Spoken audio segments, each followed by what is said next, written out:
तो good morning to all. So this is my first lecture of AWS। Okay, ये मेरा पहला ही lecture है AWS का। तो इसमें मैं जीरो लेवल से आपको बताऊंगा। अगर आपको AWS की कोई भी नॉलेज नहीं है तो मैं स्टार्टिंग से आपको बताऊंगा कि what is the AWS and what is the cloud computing. ठीक है, तो मैं जीरो लेवल से स्टार्ट कर रहा हूँ। This is my first class of AWS। सो सबसे पहले तो मैंने अपना एक मैनेजमेंट कंसोल ओपन किया है aws.amazon.com कंसोल से। और उसके बाद आपको क्या करना है, आपको सबसे पहले तो देखो AWS का अगर आपको कुछ भी नहीं पता, ठीक है, तो आपको क्या करना है, सबसे पहले तो क्लाउड कंप्यूटिंग के बारे में पढ़ना है कि what is the cloud computing and why we use the cloud computing. तो यहाँ पे देखो आपको कुछ टॉपिक्स मिलेंगे, तो मैं यहाँ पे आपको क्लाउड कंप्यूटिंग का टॉपिक अभी समझाऊंगा। सबसे पहले तो आपको पता होना चाहिए क्लाउड कंप्यूटिंग है क्या। तो यहाँ पे दिया कि व्हाट इज क्लाउड कंप्यूटिंग में, the cloud computing is the on demand delivery of the IT resources over the internet. देखो आपने देखा होगा कि अगर आप कोई वर्किंग प्रोफेशनल हो, आप किसी कंपनी में काम कर रहे हो, ठीक है, तो आपने देखा होगा कि कंपनीज में ना अपने इन हाउस डाटा सेंटर्स होते हैं। कंपनी अपने खुद के डाटा सेंटर ओपन करके रखती है, ठीक है। और उसमें जो भी सर्वर वगैरह जो भी होते हैं, नेटवर्किंग डिवाइस, वो वहाँ पे जो है अपने परचेज करके उनको उनके इस क्या घाटा होता था उसमें हमें, कि मान लो कोई सर्वर कॉन्फ़िगर करना है, ठीक है, पहले वो सर्वर परचेज करते हैं, ठीक है, फिर उसके बाद उसको एक बंदा आता है लगाने के लिए कंपनी से, ठीक है, उसको कॉन्फ़िगर करते हैं, ठीक है। और बंदा कई बार क्या होता है कि कई बार आता भी नहीं है, सर्वर आ जाता है बट बंदा बोलता है कि मैं तो बिजी हूँ जी, आऊंगा ये वो। तो उसमें देखो काफी सारे घाटे हैं हमारे। दूसरी चीज क्या है कि सिक्योरिटी गार्ड या कोई सिक्योरिटी के लिए हमें कोई बंदा हायर करना पड़ता है डाटा सेंटर की, ठीक है, जो उसके सिक्योरिटी का ध्यान रखे, कौन आ रहा है कौन जा रहा है, ठीक है। उसके एक इंजीनियर हायर करना पड़ता है जो डाटा सेंटर्स की एक्टिविटी को, जो है हमारा, जैसे कुछ फिजिकल हार्डवेयर हमने चेंज करना है तो वो इंजीनियर के थ्रू हम करते हैं, ठीक है। और अगर हम रिसोर्सेज की बात करें, हमने खुद के नेटवर्क डिवाइसेस हमें खरीदने पड़ते हैं, ठीक है, और जो कि काफ़ी कॉस्टली होते हैं। आपको पता ही है सबकी सर्वर्स और नेटवर्क जो हमारे हैं वो डिवाइसेस काफ़ी महंगे होते हैं। फायरवॉल हमें परचेज करनी पड़ती है, ठीक है। जैसे मैं आपको इन हाउस डाटा सेंटर्स दिखाता हूँ, अगर आप कंपनी में नहीं भी काम कर रहे तो आपको थोड़ा समझ में आ जाएगा। इन हाउस डाटा सेंटर, इन हाउस डाटा सेंटर्स मतलब जो कंपनी के अंदर डाटा सेंटर्स होते हैं, ठीक है, तो वो कुछ इस टाइप के डाटा सेंटर्स होते हैं। This is my in house data centres. इसमें देख रहे हो अब ये सर्वर लगे हुए हैं मेरे रैक में। तो इसमें क्या होता था कि ना ये आपको बहुत ज्यादा कॉस्टली बन पड़ते थे। जैसे अगर आपकी कोई अच्छी खासी MNC कंपनी है, देन वो क्या करते हैं, वो तो हैंडल कर लेते हैं, वो उनको पैसे की कोई कमी नहीं है, ठीक है। बट अब क्या कर रही है कंपनी, ये देखो ये मेरे रैक्स लगे हैं, इनके अंदर हमारी नेटवर्क डिवाइसेस हैं, ये सर्वर्स लगे हुए हैं, rack servers. So this is our in house data centers. आपने कंपनी में भी देखा होगा, अगर आप ये are you working professional, so there is a, इन मैंने मोस्टली MNC कंपनी में आपको डाटा सेंटर मिलता है। बट कंपनी जब क्या कर रही है, इन डाटा सेंटर्स का क्या होता था कि ये बड़ा कॉस्टली होता है। जैसे कि अब यहाँ पे आप देख रहे होंगे कि ये हमारे AC लगे हुए हैं यहाँ पे ना, ये देखो, इनका पूरा टेम्परेचर मेंटेन किया जाता है कि कितने डिग्री पे टेम्परेचर कम होगा तो आपको उसको मेंटेन करना है। मतलब कि इसमें हर चीज की एक्टिविटी पे ध्यान रखा जाता है कि कोई सर्वर पे एम्बर तो नहीं आ रहा, ठीक है, कोई सर्वर की नेटवर्क केबल तो नहीं निकल गई। तो इस हिसाब से हमें काफी सिरदर्दी यहाँ पे डाटा सेंटर में हो रही थी, ठीक है।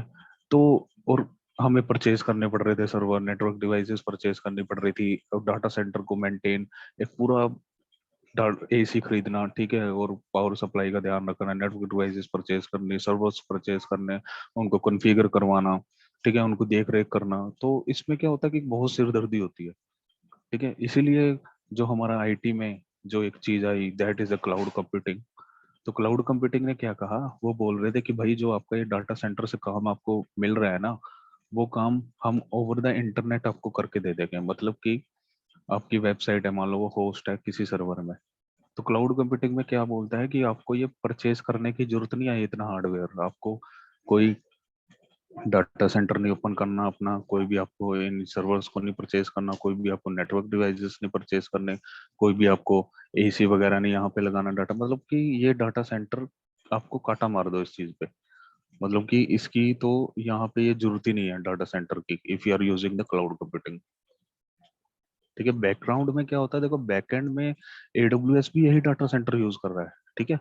ये नहीं है कि वो कहीं कुछ और कर रहे हैं, बैकएंड में वो भी ये चीज को यूज कर रहे हैं, बट वो कंपनी को बोलते हैं कि अगर आप हमारे पास आते हो, अगर आप क्लाउड कंप्यूटिंग यूज कर रहे हो तो आपको इस डाटा सेंटर की जरूरत नहीं है। ठीक है, एडब्ल्यूएस भी खुद बैकग्राउंड में डाटा सेंटर्स ही यूज कर रहा है। अगर मैं एडब्ल्यूएस डाटा सेंटर की बात करूं,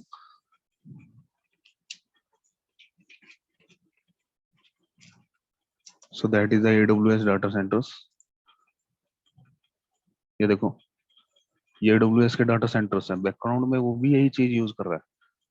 ठीक है, बट हमें इस चीज से कोई मतलब लेना देना नहीं है। ठीक है, हमें ये मतलब नहीं है हमारा सर्वर कहाँ पे लगा हुआ है। ठीक है, हमें ये मतलब नहीं है कि हमारी जो मशीन है वो बंद हो गई या कुछ। तो मतलब कि सारी सिरदर्दी हमारे क्लाउड वालों की होती है। मान लो कोई मशीन हमारी बंद हो गई, डाटा बैकअप आपका चला गया, तो मतलब कि वो क्लाउड कंप्यूटिंग ही सब मैनेज कर रहा है। ठीक है, तो cloud computing is deliver the IT resources over the internet. अब जैसे मैंने कुछ एक अकाउंट बनाया हुआ है अपना एडब्ल्यूएस में, तो मैं उसको लॉगिन करके आपको दिखा देता हूँ। तो मैं इसको लॉगिन करता हूँ जिससे कि आपको थोड़ा इजी समझ में आएगा।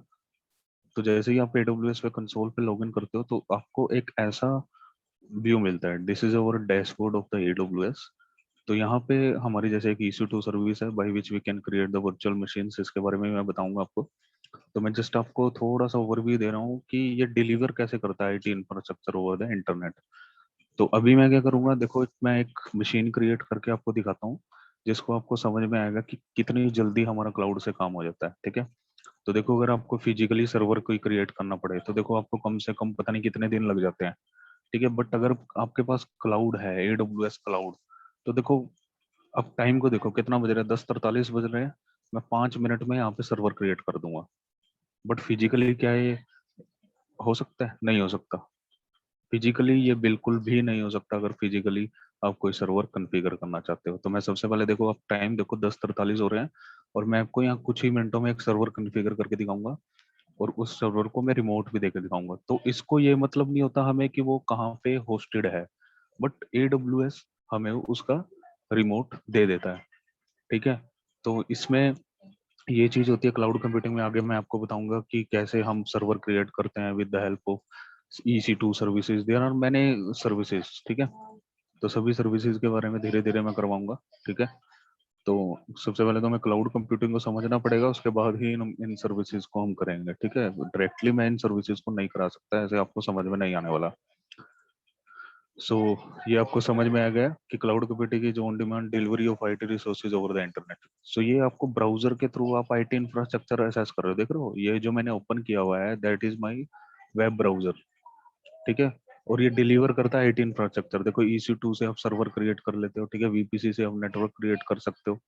ठीक है, मतलब ब्राउजर के थ्रू आपको आईटी इंफ्रास्ट्रक्चर डिलीवर कर रहा है। ठीक है, देखो काफी सारी सर्विसेज हैं यहाँ पे, S3 है, EFS है, ये डाटाबेस के लिए सर्विसेज है, RDS, DynamoDB।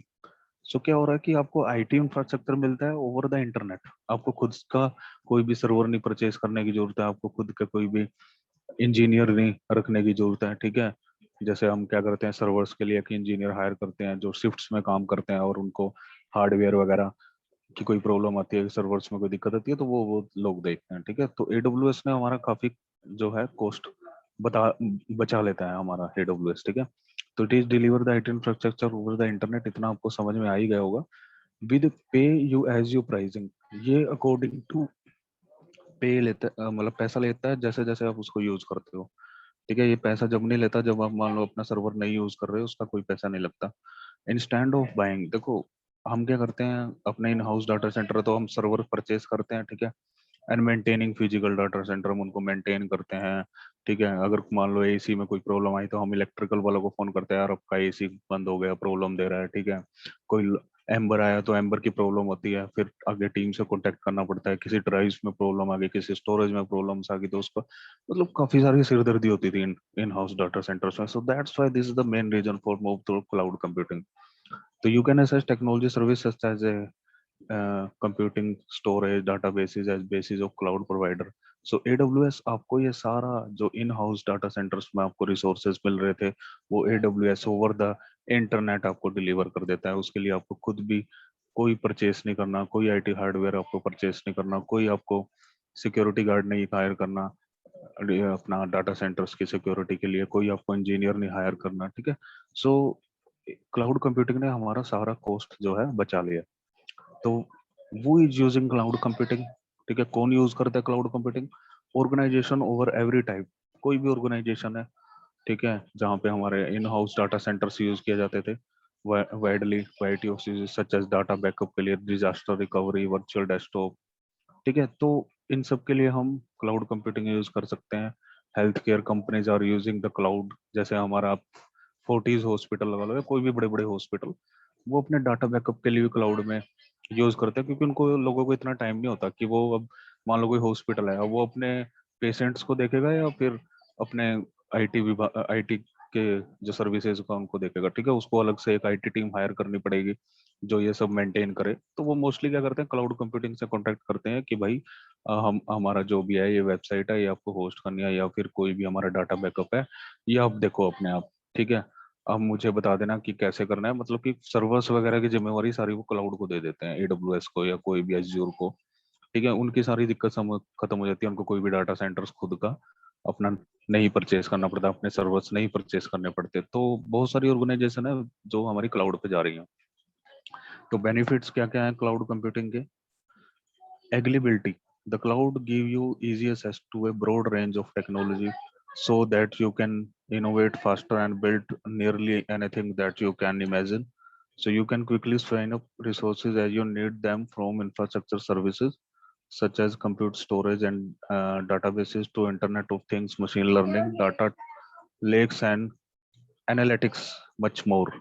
तो इसमें क्या होता है कि आपको सारी सर्विसेज मिल जाती हैं, ठीक है, जैसे डाटाबेस सर्विस है उसके लिए आरडीएस है, ठीक है, अगर आपको कोई भी इंटरनेट अपना नेटवर्क क्रिएट करना है उसके लिए वीपीसी है, ठीक है, तो सारी सर्विसेज आपको बहुत, जो जो है फास्ट सर्विसेज हैं, इनसे कुछ ही मिनटों में आपके रिसोर्सेज जो है वो क्रिएट हो जाते हैं, ठीक है। तो you can deploy technology service in a matter of minutes, कुछ ही मिनटों में आपकी सर्विसेज आपको रिसोर्स क्रिएट करके दे देती है। जैसे मैं आपको आगे आगे दिखाऊंगा कि हमारा 5-5 मिनट में मैं सर्वर क्रिएट कर सकता हूँ यहाँ पे, ठीक है, जो फिजिकली हार्डवेयर, जो फिजिकली डाटा सेंटर्स में जो चीज हमारी नहीं हो सकती किसी भी हालत में, ठीक है, and get from idea to implementation of several order of magnitude faster than before, test new idea to different customer experience and transform your business. Elasticity, elasticity का मतलब कि मान लो मेरी कोई एक कंपनी है, मान लो मैं, मेरी एक कंपनी है फ्लिपकार्ट, ठीक है, अब फ्लिपकार्ट बोल रहा है कि यार मेरी कोई सेल लगने वाली है आज रात को, ठीक है, और मेरा जो सर्वर है ना एडब्ल्यूएस में एक ही है, तो मेरे को लग रहा है कि ज्यादा नंबर ऑफ कस्टमर के अगर हिट आए तो वो मेरा साइट क्रैश ना हो जाए, ठीक है। तो आप क्या करते हो, आप इलास्टिसिटी यहाँ पे यूज हो सकती है, मतलब कि हम चाहते थे कि जैसे ही मेरे जो लोड है वो इतना हो जाए तो मेरे number of server automatically increase हो जाए, ठीक है, एक तरह से मान लो कोई EC2 इंटेंस है, उसकी कॉन्फ़िगरेशन आपने इंक्रीज करनी है, एक सर्वर मेरा लगा हुआ है, ठीक है, फिजिकली में क्या होता है, मान लो आपने उस सर्वर का कोई मेमोरी बढ़ानी है या उसकी स्टोरेज बढ़ानी है, तो इट इज़ वेरी डिफिकल्ट, ठीक है, आपको पहले उसका पोर्ट देखना पड़ेगा कि यार उसमें मेरी रैम लग जाएगी कि नहीं, क्या उसमें मेरी दूसरी हार्ड ड्राइव लग जाएगी क्या नहीं। बट यहाँ पे क्या होता है, आप इजिली हार्डवेयर को एक्सटेंड कर सकते हो, उसकी रैम इंक्रीज कर सकते हो, उसकी स्टोरेज इंक्रीज कर सकते हो, उसका NIC चेंज कर सकते हो, तो मैं आगे आगे दिखाऊंगा। So it is give you elasticity, elasticity का मतलब होता है कि उसको बढ़ाना, ठीक है, एक तरह से इलास्टिसिटी का मतलब होता है कि उसको कम ज्यादा करना, ठीक है, उसको कम कर सकते हो, ज्यादा कर सकते हो, जो भी है अकॉर्डिंग टू अवर रिक्वायरमेंट, ठीक है। तो with cloud computing you don't have to over provision resource up front to handle peak level of business activity, जैसे कि मैंने फ्लिपकार्ट का एग्जांपल आपको दिया अभी। Instead, you provision the amount of resource that you actually need. You can scale these resources up or down, ठीक है। अब बोलते हो कि यार नॉर्मली डे में मेरी साइट बहुत लोग कम यूज करते हैं जिस टाइम मेरी सेल नहीं होती, तो मैं चाहता हूँ कि उस टाइम पे मेरे नंबर ऑफ सर्वर ऑटोमेटिकली कम हो जाए जो मेरी वेबसाइट जहाँ पे होस्ट है। तो ऐसे आप स्केल अप भी कर सकते हो, स्केल डाउन भी कर सकते हो, बट अगर मान लो आपका फिजिकली डाटा सेंटर है, ठीक है, और आप चाहते हो कि मेरी वेबसाइट है जो लोग सेल वाले दिन ही ओपन करते हैं, तो क्या आप तो वो सर्वर उन वापस लोगे? नहीं, वो आपने तो वो खरीद लिया ना एक बार, आपने तो वो डाटा सेंटर में रख दिया बस खरीद के, ठीक है, उनका कॉस्ट तो आपको उतना ही पड़ेगा चाहे सेल लगे चाहे ना लगे। बट AWS में ऐसी भी एक कंडीशन होती है कि अगर आप चाहते हो कि मेरे सर्वर्स इसी दिन नंबर ऑफ सर्वर इंक्रीज हो जाए, इसी दिन मेरे नंबर ऑफ सर्वर डिक्रीज हो जाए, तो वो भी इलास्टिसिटी भी हमें AWS प्रोवाइड करता है, ठीक है।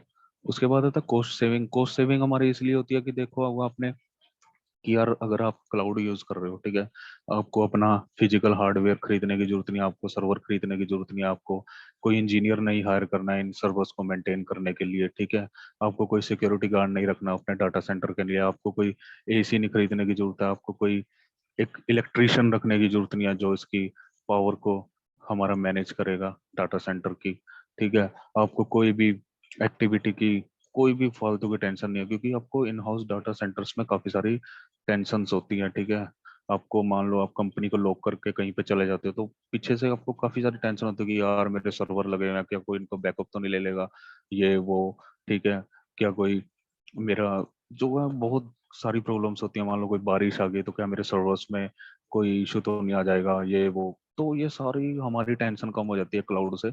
और इट इज कॉस्ट सेविंग, तो इससे आपके काफी सेविंग बचती है, जैसे आपको सर्वर्स नहीं खरीदने की जरूरत है, ठीक है, आपको कोई सिक्योरिटी गार्ड नहीं हायर करना डाटा सेंटर्स के लिए, आपको कोई इलेक्ट्रिशियन नहीं हायर करना, आपको कोई एसी नहीं खरीदना, ठीक है, आपको क्योंकि काफी सारे एसी लगे होते हैं डाटा सेंटर्स में, ठीक है, आपको कोई सर्वर नहीं परचेज करना, आपको कोई नेटवर्क डिवाइसेस नहीं परचेज करने, ठीक है, तो ये सारा क्या है, ये कॉस्ट सेविंग ही तो हो रहा है आपका, ठीक है, so this is cost saving, ये चीज ये इसमें लिखी हुई है।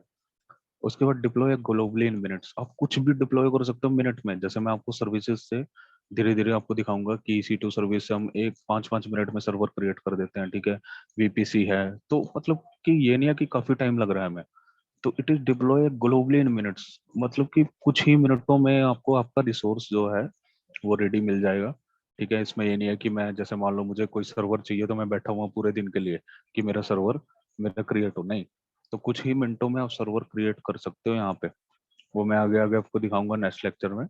तो with the cloud you can expand to new geographic region and deploy globally in minutes, for example AWS has infrastructure all over the world, तो AWS जो है उसका जो इंफ्रास्ट्रक्चर है, इसके जो डाटा सेंटर है ऑल ओवर द वर्ल्ड है, वो मैं अभी अब दिखाता हूँ आपको, so you can deploy your application in multiple physical location, तो अपनी एप्लीकेशन को आप मल्टीपल जगह पे होस्ट कर सकते हो, मान लो मेरी एक वेबसाइट है जो इंडिया में मैं रहता हूँ, ठीक है, बट मैं बोल रहा हूँ कि यार यूएस के बंदे उसको असेस करते हैं, ओनली इंडिया वाले नहीं करते, तो मैं अपनी उसको यूएस लोकेशन पे भी होस्ट कर सकता हूँ, तो वो भी मैं आपको दिखाऊंगा ऐसे अभी जियोग्राफिकल उसका diagram. Putting application in closer proximity to end user reduce latency and improve the, तो इससे क्या होता है कि इससे ना लेटेंसी कम हो जाती है।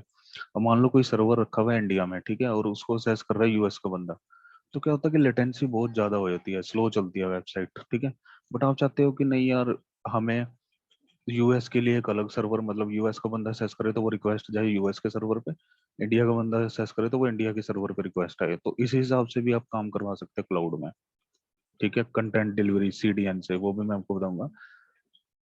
उसके बाद आते हैं टाइप्स ऑफ क्लाउड कंप्यूटिंग, कितने टाइप के क्लाउड कंप्यूटिंग है। Okay, so there are 3 main type of cloud computing, AWS, PWS and SWS, ठीक है, ये क्लाउड कंप्यूटिंग के टाइप है तीनों।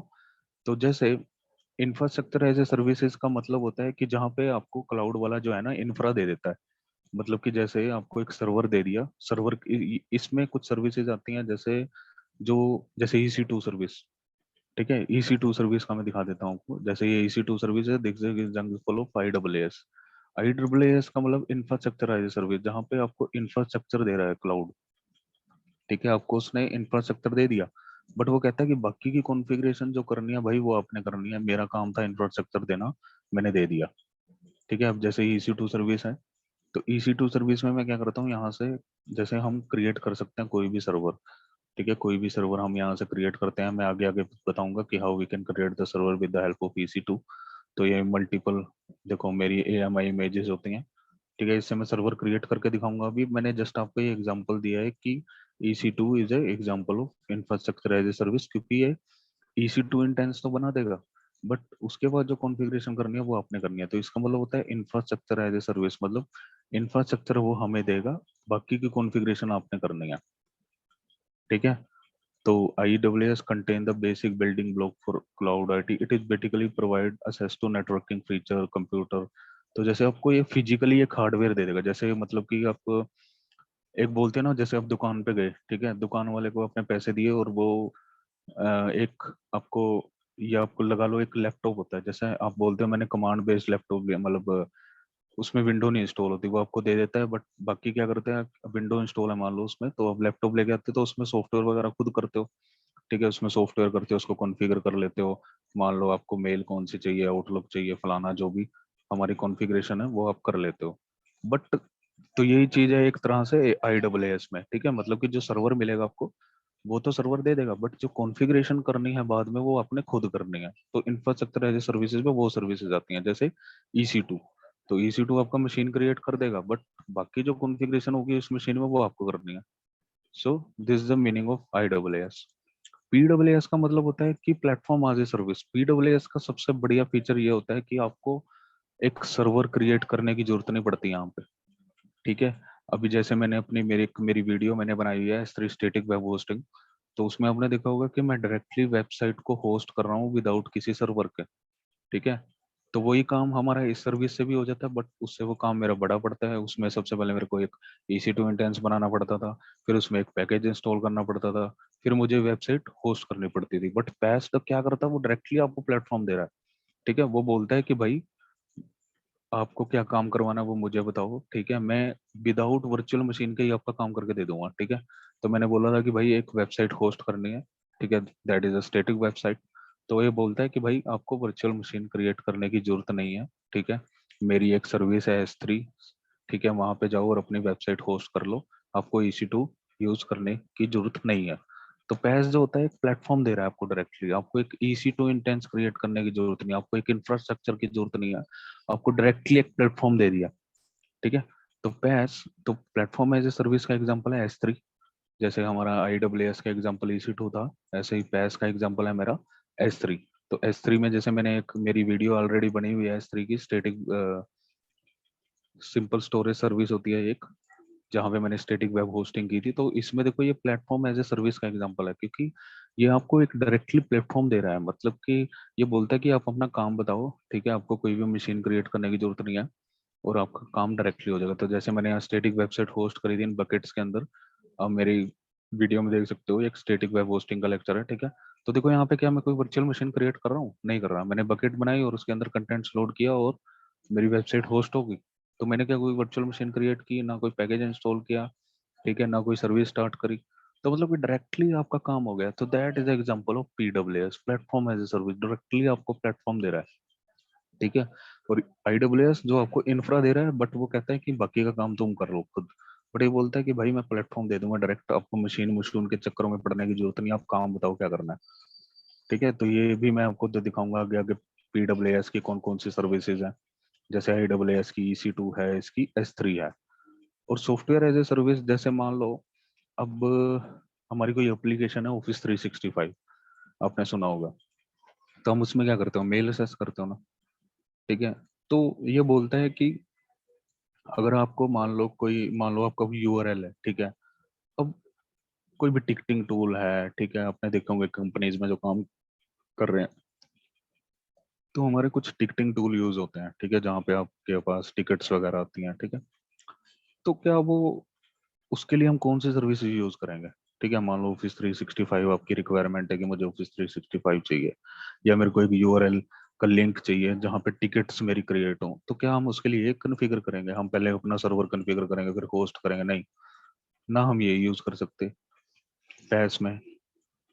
ठीक है, क्योंकि यहाँ पे आपके पास सॉफ्टवेयर भी तो होना चाहिए ना जो आपको प्लेटफॉर्म, तो आपके पास कुछ नहीं है तो आप ये यूज करोगे। जैसे कि डायरेक्टली आपको सेस मिल जाएगा सॉफ्टवेयर का। मतलब कि ये क्या करता है, आपको डायरेक्टली सॉफ्टवेयर का सेस दे रहा है। ठीक है, SaaS provide you with a complete product. एक कंप्लीट प्रोडक्ट आपको मिल रहा है यहाँ पे। ठीक है, and manage by the service provider. देखो यहाँ पे क्या होता है, यहाँ आपको इंफ्रास्ट्रक्चर ये दे रहा था, बाकी ये बोल रहा था काम खुद करो। ठीक है, यहाँ पे इसने प्लेटफॉर्म दे दिया कि आप बोल रहे हो कि मेरी वेबसाइट है उसको होस्ट करना है, बट मैं वर्चुअल मशीन नहीं क्रिएट करना चाहता, तो वो काम आप इससे कर सकते हो। बट ये बोल रहा है कि मान लो कोई सॉफ्टवेयर है, कोई लिंक है, जैसे मैंने टिकटिंग टूल का एग्जांपल अभी दिया, वो आपको यूज करना है।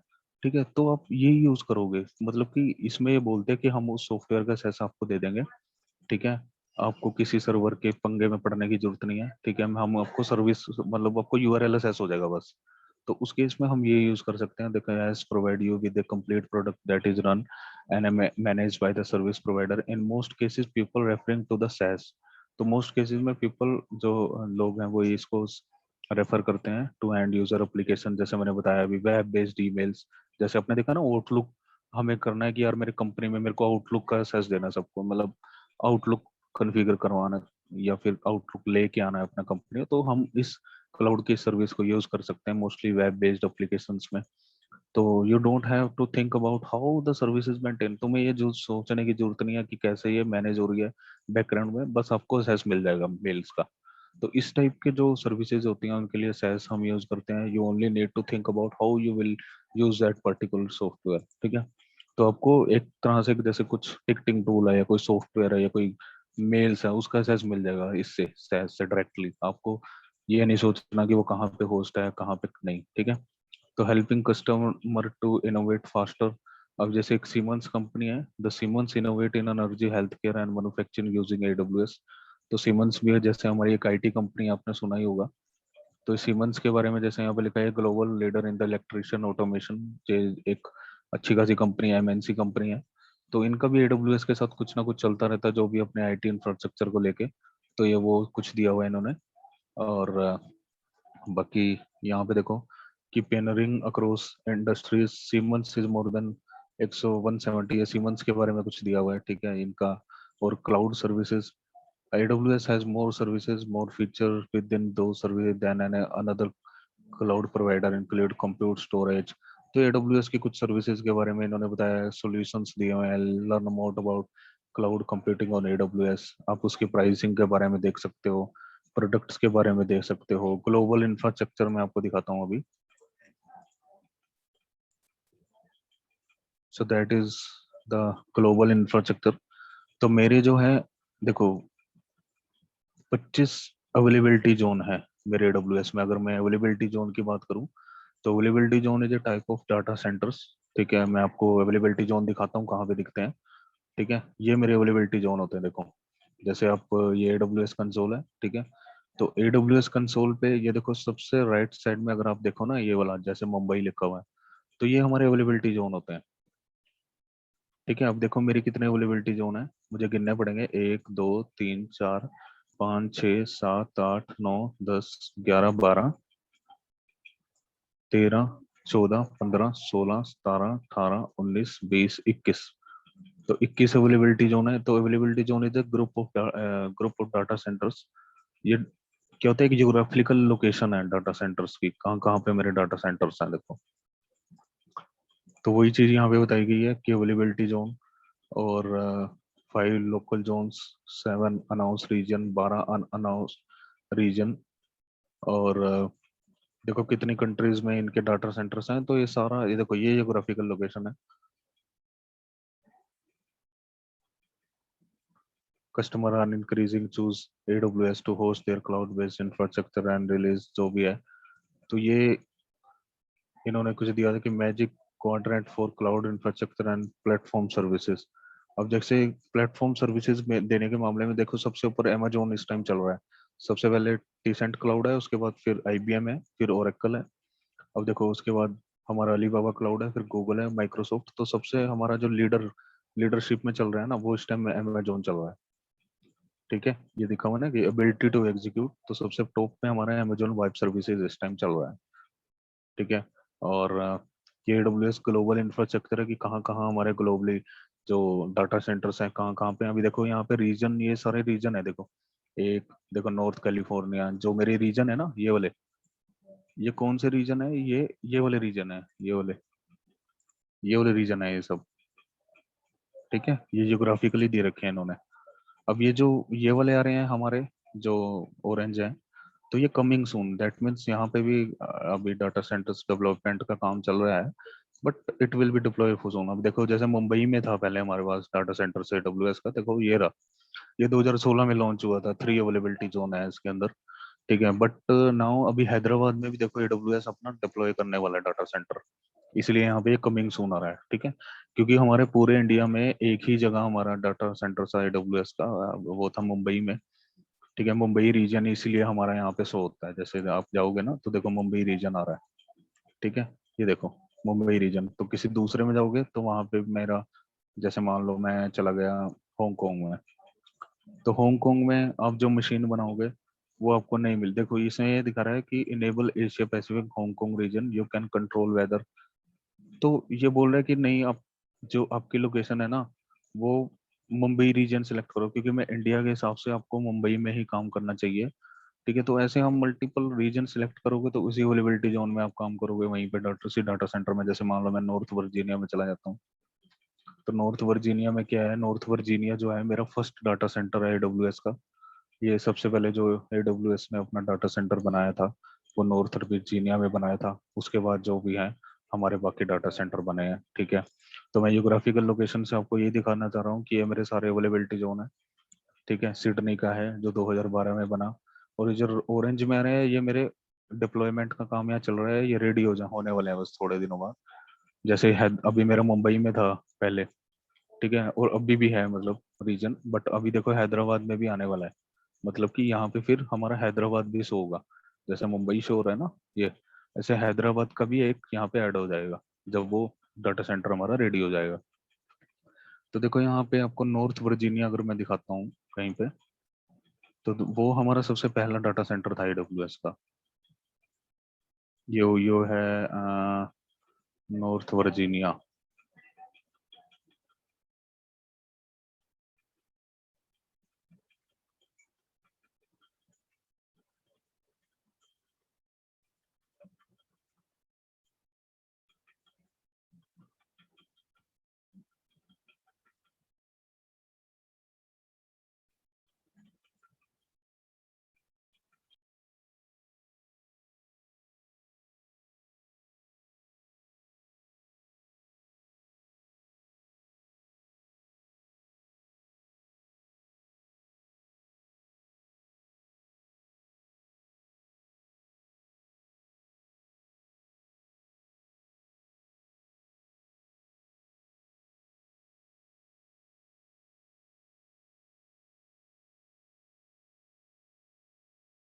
सेंटर है हमारे यहाँ पे अवेलेबिलिटी उसका, ये 2016 में लॉन्च हुआ था, और उसकी अवेलेबिलिटी जोन 3 है।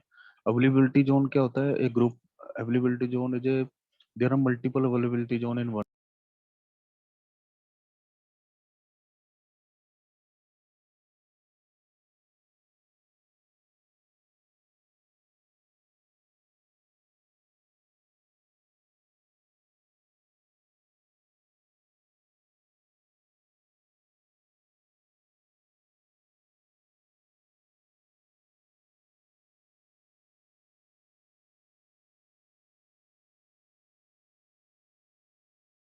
Built for the cloud and design to meet the most. So ये जो है सिक्योरिटी यहाँ पे ज़्यादा होती है। ठीक है आपको, क्योंकि ये नहीं है कि AWS हमारा अपने बैकग्राउंड में क्या यूज़ कर रहा है उसकी आपको वरी करने की जरूरत नहीं है। उसके पास यही इंफ्रास्ट्रक्चर यूज हो रहा है, अच्छे फायरवॉल हैं, ठीक है, अच्छी सिक्योरिटी है। तो उसके लिए आपको वरी करने की जरूरत नहीं है कि क्या मेरा कोई सर्वर हैक तो नहीं कर लेगा, क्या कोई मेरा सर्वर कोई डाटा बैकअप तो नहीं चुरा लेगा। तो इस हिसाब से आपको कोई भी वरी करने की जरूरत नहीं, यहाँ पे नहीं होती। यहाँ पे आपको प्रॉपर सारी सिक्योरिटी मिलेगी। ठीक है, अवेलेबिलिटी का मतलब है कि आपकी वेबसाइट, ये नहीं है कि सर्वर आपका क्रैश हो गया, ठीक है, सर्वर मान लो आपका क्रैश हो गया, या फिर उसका आपको कुछ भी, जैसे आपने देखा कोई फिजिकल, अगर आपके डाटा सेंटर होते हैं ना इन हाउस में, उसमें क्या प्रॉब्लम आती है कि मान लो यार कोई सर्वर था, आपकी हीट वगैरह ज्यादा होगी, वो बंद हो जाएगा, रीस्टार्ट होने लग जाएगा। ठीक है, आपकी कोई नेटवर्किंग में प्रॉब्लम आ गई तो वो सर्वर के नेट कनेक्टिविटी चली जाएगी। ठीक है, या कोई डिस्क में बैड सेक्टर है तो वो सर्वर बंद भी हो सकता है। ठीक है, तो ऐसे मल्टीपल इशू आते थे, बट यहाँ पे ऐसा कुछ नहीं होता। ठीक है, it will give you 24/7 access of your servers. आपको ये कोई प्रॉब्लम यहाँ पे नहीं आती है, सारी जो टेंशन है वो क्लाउड की होती है, परफॉर्मेंस अच्छी आती है। ठीक है, यहाँ अच्छे आपको डिस्क मिलती है, SD ड्राइव मिलती है। ठीक है, तो परफॉर्मेंस में भी काफी वो होता है यहाँ पे। स्केलेबिलिटी जैसे मैंने बताया था कि नंबर ऑफ सर्वर्स आप बढ़ा सकते हो, कम कर सकते हो। ठीक है, उसके हिसाब से ही आपको इजीली स्केलेबिलिटी मिलती है, फ्लेक्सिबिलिटी, अपने रिसोर्स को बढ़ा सकते हो, कम कर सकते हो। ठीक है, तो ये सब है हमारा क्लाउड कंप्यूटिंग के बारे में, कि क्लाउड कंप्यूटिंग हम क्यों यूज करते हैं, because it deliver the IT infrastructure over the internet. तो अभी मैं जैसे AWS का भी आपको थोड़ा बहुत बता देता हूँ कि व्हाट इज AWS। तो जैसे ना क्लाउड कंप्यूटिंग, तो चलो एक चीज अलग होगी, तो क्लाउड कंप्यूटिंग को जो हमारा डिलीवर कर रहा है। तो काफी सारी कंपनीज आपने मार्केट में सुनी होगी, जैसे माइक्रोसॉफ्ट का हमारा एक क्लाउड है एज्योर क्लाउड, ऐसे ही अमेजोन कंपनी का जो क्लाउड है वो एडब्ल्यूएस है, और ऐसे अलीबाबा क्लाउड है, आईबीएम क्लाउड है। तो there are multiple clouds now. ठीक है, हमारे पास मल्टीपल क्लाउड्स कंप्यूटिंग की कंपनीज हैं जिन्होंने अपने अपने क्लाउड बनाए हुए हैं, और हर एक की सर्विस अलग है। अगर एडब्ल्यूएस में कोई हम मशीन क्रिएट कर रहे हो EC2 से, तो वो काम एज्यूर में अलग हो रहा होगा किसी सर्विस से। ठीक है, बट बैकग्राउंड में जो इंफ्रास्ट्रक्चर यूज हो रहा है ना वो एक ही है, बट उनको कस्टमाइज कर देते हैं सर्विस को। जैसे जो काम हमारा EC2 में वर्चुअल मशीन क्रिएट करने का है, वही काम दूसरी किसी क्लाउड में अलग सर्विस हो रहा है। ठीक है, तो ऐसे ऐसे हम जो है कस्टमाइज करते रहते हैं वो सर्विस। तो क्लाउड कंप्यूटिंग विद AWS, तो AWS is the world most comprehensive and broadly adopted cloud platform offering over 200 fully feature service. तो हमारे क्लाउड में AWS में 200 से ज्यादा सर्विसेज हैं। ये सर्विसेज देख रहे हो आप, ये वाली, ये देखो कितनी सर्विसेज हैं, और एक सर्विस को समझने में आपको कम से कम एक हफ्ते से ऊपर लग जाता है। तो देखो कितनी सारी सर्विसेज है, ये सब सर्विसेज हैं। देख रहे हो कितनी सारी सर्विसेज आई मेरी। ठीक है, हर एक सर्विस का अपना अपना काम है। ठीक है, तो वही चीज ये बता रहे हैं कि भाई AWS में हमारी कम से कम जो है ना, 200 से ऊपर ऑफरिंग ओवर 200 से भी ज्यादा फुली फीचर है। ये नहीं है कि इनके फीचर कम है, बहुत ज्यादा फीचर्स हैं इन सर्विसेज के अंदर। ठीक है, from data center globally millions of customers हैं, including the fastest growing startup and AWS to lower cost पे है। जैसे अभी मैं देखो, मैं इसको कितने दिन से यूज कर रहा हूँ। ठीक है, बट मेरा जो बिल अगर मैं देखूँ अपना, तो मेरा बिल यहाँ पे 1 रुपया भी नहीं आया हुआ, और जबकि मैं इसको कम से कम 10 दिन से यूज कर रहा हूँ, और मैंने पता नहीं कितने सर्वर्स यहाँ पे डिलीट कर दिए, और देखो मेरा बिल देखो कितना है, बड़ा कम बिल है। ठीक है, 1 रुपया भी नहीं आया। तो इस तरह से ये क्या होता है कि बड़ा लो कॉस्ट होता है। ठीक है, लोअर कॉस्ट है, स्टूडेंट्स स्टडी कर सकते हैं 1 साल तक फ्री। ठीक है, तो लीडिंग मोस्ट फंक्शनैलिटी AWS है, सिग्निफिकेंट मोर सर्विसेज मोर फीचर्स आपको इसमें मिलते हैं। ठीक है, लार्जेस्ट कम्युनिटी ऑफ कस्टमर्स बहुत सारे हैं इसके, हमारे AWS के, मोस्ट सिक्योर है। ठीक है, इसमें ये नहीं है कि आपका बिना फायरवॉल के आपके सर्वर चल रहे हैं, तो उसकी वरी करने की जरूरत नहीं है आपको। फास्टेस्ट स्पीड ऑफ इनोवेशन, इसमें हर बार कुछ ना कुछ चेंजेस करता रहता है AWS। ठीक है, ये अब देखो जैसे मुंबई रीजन में क्या होता था कि पहले, ये शेल देख रहे हो आप, AWS शेल है ये पहले हमारा मुंबई रीजन में नहीं आता था, बट अगर मैं मुंबई रीजन में जा रहा हूँ ना, तो मुंबई रीजन में भी ये हमारा AWS शेल आने लग गया। तो ये कुछ ना कुछ अपना फीचर्स ऐड ऑन करता रहता है बैकएंड से। तो अभी देखो यहाँ पे मुंबई रीजन में भी ये क्लाउड शेल आ गया है। तो क्लाउड शेल के लिए आपको कुछ जैसे कमांड्स वगैरह पता होनी चाहिए, उससे आप ये क्लाउड यूज कर सकते हो। ठीक है, तो ऐसे ऐसे हमारे ये बैकग्राउंड में फीचर्स ऐड होते रहते हैं क्लाउड में, कुछ ना कुछ नए नए। तो जैसा भी है वो अपने जो फीचर्स है वो ऐड करता रहता है बैकग्राउंड से। तो ग्लोबल नेटवर्क और AWS रीजन, जैसे मैंने वहाँ पे भी दिखाया था कहाँ कहाँ पे रीजन है। तो ये देखो, यहाँ पे मेरा मुंबई रीजन जो है वो ये है। देखो, ये भारत का इंडिया ना, ये देखो यहाँ पे मुंबई रीजन अभी हैदराबाद में भी आने वाला है। ये कमिंग सून, दैट मीन यहाँ पे भी आपका डाटा सेंटर आने वाला है, फिर हैदराबाद रीजन आपका यहाँ पे ऐड हो जाएगा। ठीक है, तो trusted by millions of customer all types के कई सारे कस्टमर हैं। देखो, Formula 1 group use AWS to optimize racing, ये रेसिंग वाली कार्स हैं, ये इनकी कंपनी भी AWS यूज करे। तो काफी सारी कंपनीज हैं जो AWS में जा रही हैं। ठीक है, अभी जैसे AWS हमारा टॉप पे इस टाइम चल रहा है। जैसे अगर मैं बात करूं क्लाउड कंप्यूटिंग लीडरशिप की, तो 2020 में that is the first number पे है देखो AWS। और learn more about cloud computing on AWS, यहाँ पे आप स्टडी कर सकते हो। तो सो this is my first lecture of the AWS। सो अभी मैं सेकेंड लेक्चर में उसके बारे में और स्टडी करेंगे, और बाद में फिर इन कंसोल्स को लॉगिन करके इन सर्विसेज को समझेंगे कि सर्विसेज क्या काम कर रही हैं। तो मैं थोड़ा ओवरव्यू दे देता हूँ इन सर्विसेज का। तो बिलिंग में आप देखते हो कि मेरा बिल कितना आ गया है। ठीक है, अभी जैसे अगर मैं इसको ओपन करूँ, तो यहाँ पे मेरी बिलिंग आएगी। ठीक है, मेरे रिसोर्स जो मैं चला रहा हूँ उनका कितना पैसा मेरे को देना पड़ेगा। तो अभी देखो मेरा इतना पैसा बना है। ठीक है, और ये यहाँ पे कॉस्ट आ जाती है कि क्या आप क्लाउड वॉच यूज कर रहे हो। क्लाउड वॉच एक मॉनिटरिंग टूल है AWS का, तो मैं नहीं यूज कर रहा इसलिए उसने कुछ नहीं देना आपको।